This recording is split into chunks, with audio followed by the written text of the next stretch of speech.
Hey, it's Llynks. And this is CHYLD. And we're going to talk about breaking down our song Cannonball that we recently released on October 29th. Yes. Yes. Sure. It was that date, I believe.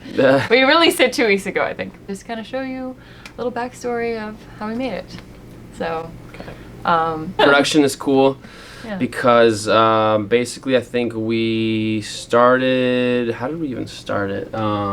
We started with a file called Dark Fairy Shit, and it's still called titled that to today. Dark Fairy Shit. Were we like, oh, we want to make something like Ashiniko-y? Like kind of Ashiniko-y, but also the song Supersonic by Llynks and Josh Pan. Yes, yeah. Was an influence. I kind of wanted to make something like dark, a little dubby. I don't usually do dubby, so I wanted to do more of I wanted to add some dubs, and we made it together. Like we were here, and I was like, you know, we were working on another song. Yes, that's what it was.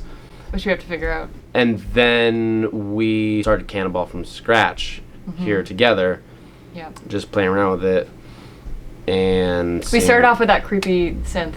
Yes. I was just like, this is it.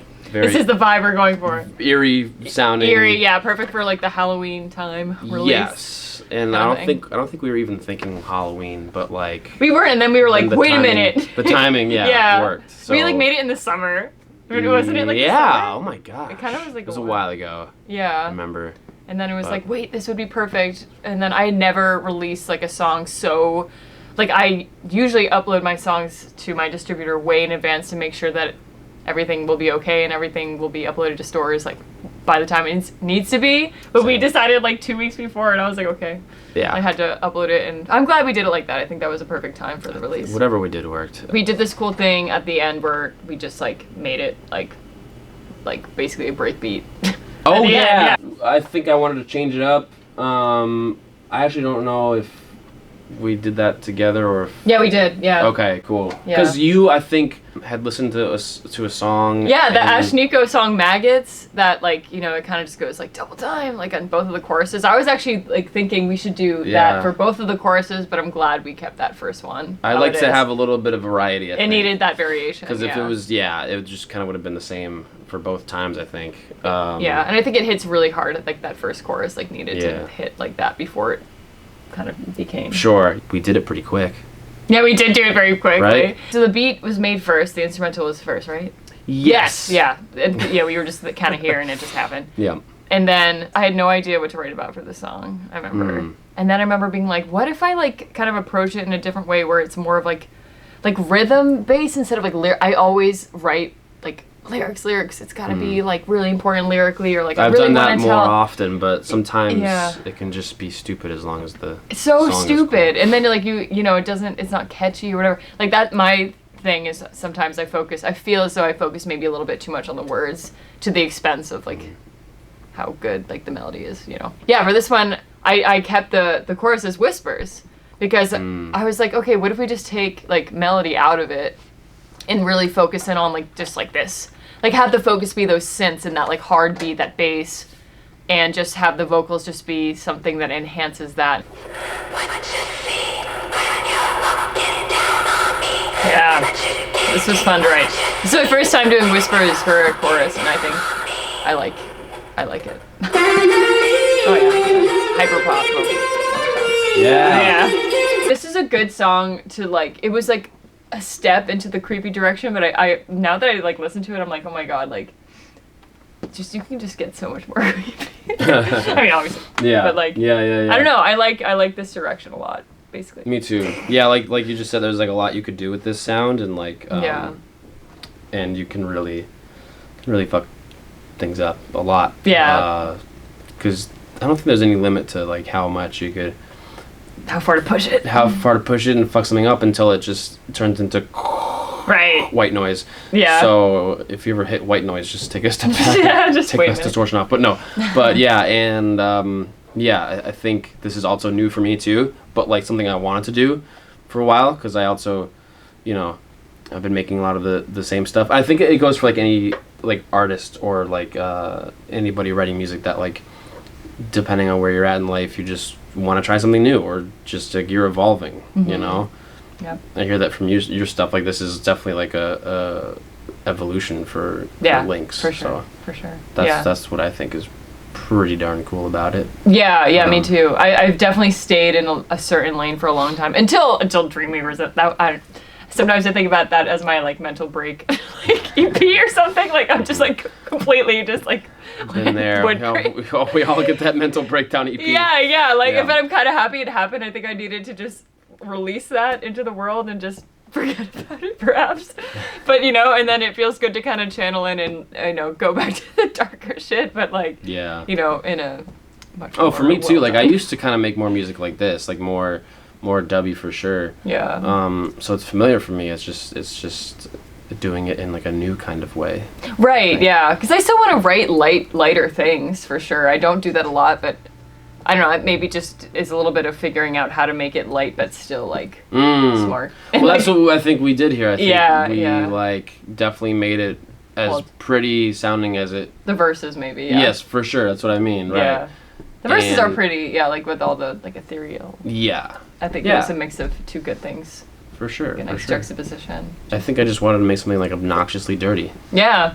I think it accomplished that. And just very, like, I don't know, it just ended up being very simple. It was pretty fast. So we recorded the vocals here, too. I wrote it like outside of the studio, and then came back pretty much, I think maybe a week or two later. A week or two, something like that. Yeah. I wanted the whispers to be almost indiscernible. If you can't hear the lyrics, that was good. Intentional. It can be whatever it is meant to be for your situation, or I want it to be applicable to multiple different scenarios or happenings or instances in life. So that reminds me of kind of being intentional has to be done right. Yeah. I think we did it right in the way that you wanted people not really to understand your lyrics, because I have no idea what the hell you're saying or whatever. Good. And right, so it's that I think that's there. It has to be done right if you're gonna do it intentionally. Yeah. There's a fine line. There is. I think I'm just a geek for that intentional sound mixing stuff. Yeah, which is really good that you have that under control very because I'm also a big Christopher Nolan fan. So for movies, I think it was one of his movies. I think it was either it was Interstellar. Oh yeah. I think that might have won something for sound mixing. Definitely. But the sound mixing, there's parts where you can't hear them, and that's on purpose. Yeah, I remember that. I remember that experience watching that movie, being wait, this is. But it's just done perfectly. The sound mixing is intentionally supposed to be like that. So I think I love that shit. So, and the video we did. Yeah. Simple. Oh yeah, we have to talk about the video. The video is funny. Yes. We did our best with the time we had. We shot that in an hour. That's kind of what I want. That's kind of what I saw for a video. I was just I think it just needs it needed a visual, yeah. I didn't think it needed to be a crazy music video. It didn't. Because first of all, there didn't really need to be so much lip syncing, because like you said, intentionally you don't want them to know what you're saying. Yeah. And also I think just the style of the song is kind of not. Because you don't know what I'm saying. There's not much of a story arc. Yeah. What am I gonna do? Make a movie? That's what it is. There's not really too much of a story. It's just we were setting a vibe. I think we were trying to do the same with the visual, just set a vibe. Exactly. So Chris filmed the video on an iPhone. So some people did ask me, who filmed that? I don't know anyone here who does that in Boston or whatever, or where we are. Suburbs of Boston. So I think you did a great job. In making. I was literally just standing in the middle of a park. Yeah. Of this pathway in the park, doing shit with my hands, and I feel like CHYLD did a really good job of making it look interesting enough to last for a full 4 minutes. I'm glad. Yeah. And also with the editing, that was funny. The final cut. Yeah. Yeah. We sat down to edit it together a little bit, which was important because we just wanted to make sure we're on the same page for the vibe. Exactly. Yeah. We were using that TikTok filter. There's this autumn TikTok filter for reference. Yeah, literally, when I texted you, oh my god, I have an idea for what it just the visual should be. It's because this TikTok filter just came out, and it was very Halloween-y, but very cool because it was just like orange and black. Yeah. And I was like, okay, how do we do that and still have like a blue sky and like keep that kind of daytime vibe? I know we kind of also talked about that feeling and vibe of like, oh, should it be daytime or nighttime? And yeah, we were trying to figure that out. Yeah. Yes, and but post-production, I mean, just editing can make it be whatever you want. That's true. That is true. Although I like the daytime vibe for this. Like I like how that looked and like came out. Yeah, the orange, the brightish, the very all of those leaves were green. Yeah, they were all. We wasn't made it really even. Yeah, I don't even remember when we filmed that, but it wasn't. It was even, green. It was like green and yellow. Yeah, I don't really some orange. think we had any like really autumn, fall foliage happening yet. So in Final Cut, you could go in and just make it.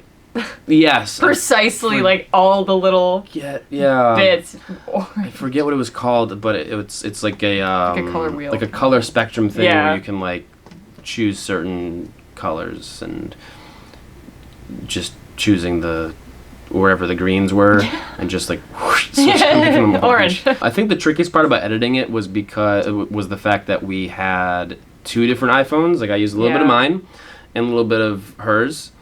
And just because they were different phones, they really don't lie when like they upgrade like the camera and stuff, like or like the colors in the camera are different. So like the spectrum like filter like took in the colors differently, for editing wise. So you couldn't just like copy and paste it. So like the filter that was on like her footage was a little bit different just to match like the same color and stuff. Also, we had like a nightmarish thing happen with trying to like send each other the files because like neither of us have like we were both in a rough spot where like I get to that drive, I get to that spot like frequently where I just happen to be out of space on my phone and my computer where I just when like you have to get into work pretty much and that's just about the time where I need to like just erase some files and like clean house, organize, which I did and ended up, but I think like my hard drives weren't working. I forgot like an adapter to like.